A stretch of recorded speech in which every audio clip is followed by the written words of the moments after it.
وإذ قال موسى لقومه يا قوم اذكروا نعمة الله عليكم إذ جعل فيكم أنبياء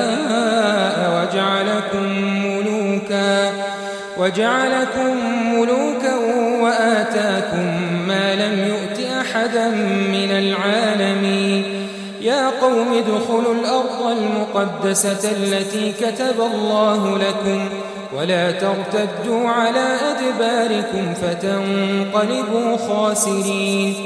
قالوا يا موسى إن فيها قوما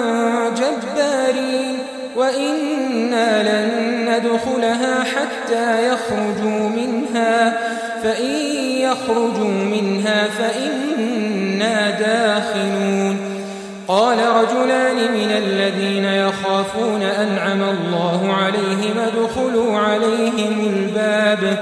فإذا دخلتموه فإنكم غالبون وعلى الله فتوكلوا إن كنتم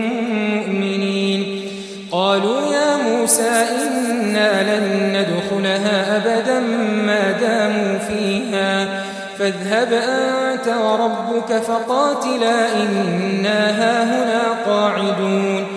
قال رب إني لا أملك إلا نفسي وأخي فافرق بيننا وبين القوم الفاسقين قال فإنها محرمة عليهم 40 سنة يتيهون في الأرض فلا تأس على القوم الفاسقين